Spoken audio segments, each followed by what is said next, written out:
నమస్కారం. ఆదివారం సప్తమి తిథితో కలిసి వస్తే దాన్ని భానుసప్తమి అనే పేరుతో పిలుస్తారు. సూర్యుడికి ప్రియమైన ఆదివారం, సూర్యుడికి ప్రియమైన సప్తమి తిథి రెండూ కలిసి వచ్చిన భానుసప్తమి సందర్భంగా సూర్యుడికి సంబంధించిన ప్రత్యేకమైన విధి విధానాలు పాటిస్తే ఉద్యోగపరంగా ప్రమోషన్లు తొందరగా వస్తాయి, రాజకీయాల్లో మంచి పదవులు తొందరగా వస్తాయి, పిత్రార్జిత ఆస్తులు తొందరగా వస్తాయి, వ్యవసాయ రంగంలో అత్యుత్తమ స్థాయికి ఎదగవచ్చు, కంటికి గుండెకి సంబంధించిన అనారోగ్య సమస్యల నుంచి బయటపడవచ్చు.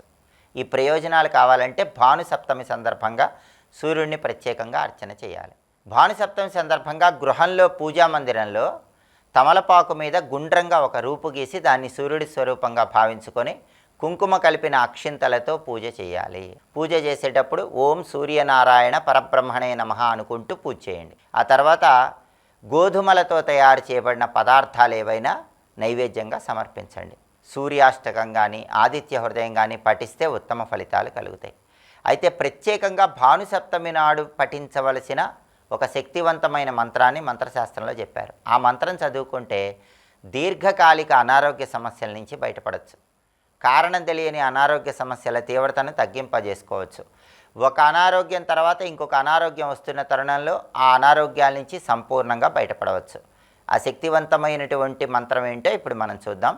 ఓం హ్రీం తిగ్మరస్మయే ఆరోగ్యదాయ స్వాహ. ఈ మంత్రాన్ని భానుసప్తమి సందర్భంగా ఎవరికైతే అనారోగ్యం ఉందో వాళ్ళ పేరున ఇంటి యజమాని చదవచ్చు, లేదా వాళ్ళే అయినా చదువుకోవచ్చు. 108 లేదా 54 లేదా 21 సార్లు మీ వీలును బట్టి పఠిస్తే ఉత్తమ ఫలితాలు కలుగుతాయి. అలాగే భానుసప్తమి కాబట్టి గోధుమలు దానం ఇచ్చుకుంటే చాలా మంచిది. 1.5 కేజీ గోధుమలు ఎరుపు రంగు వస్త్రంలో మూటగట్టి ఉదయం 6 నుంచి 7 మధ్యలో కానీ, మధ్యాహ్నం 1 నుంచి 2 మధ్యలో కానీ, రాత్రి 8 నుంచి 9 మధ్యలో కానీ దానం ఇవ్వాలి.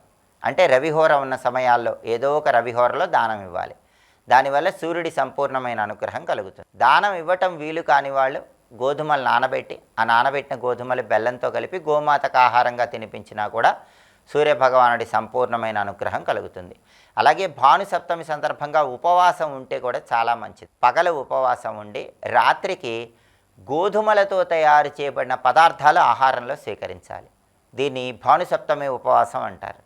అలా రోజంతా ఉపవాసం ఉండి గోధుమ రవ్వతో లేదా గోధుమ పిండితో ఇలా గోధుమలతో చేసినటువంటి పదార్థాలు ఆహారంలో స్వీకరిస్తే సూర్యుడి విశేషమైన అనుగ్రహం కలుగుతుంది. అలాగే ముఖ్యమైన పని మీద బయటికి వెళ్ళేటప్పుడు ఒక బెల్లం ముక్క నోట్లో వేసుకుని నవ్వులుతూ వెళ్ళటం ద్వారా కూడా సమస్త శుభాలను సిద్ధింపజేసుకోవచ్చు.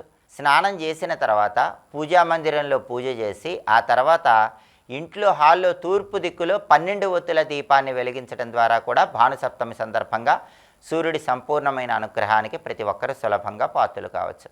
అలాగే బాగా తీవ్రమైన అనారోగ్య సమస్యలు ఉన్నవాళ్ళు శ్రీకృష్ణుడి కుమారుడైనటువంటి సాంబుడు సూర్యుడిని ప్రార్థించినటువంటి ఆర్యా ద్వాదశక స్తోత్రాన్ని పఠిస్తే చాలా మంచిది. ఇది చాలా శక్తివంతమైనటువంటి స్తోత్రం.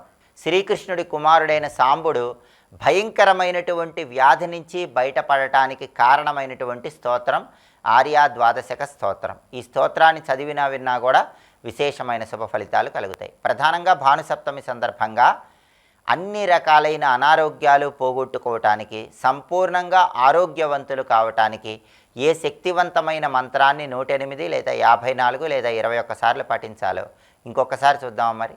ఓం హ్రీం తిగ్మరస్మయే ఆరోగ్యదాయ స్వాహ మంత్రజపం చేయండి. భానుసప్తమి సందర్భంగా సూర్యుడి సంపూర్ణమైన అనుగ్రహానికి పాత్రలై సమస్త శుభాలను సిద్ధింపజేసుకోండి. స్వస్తి.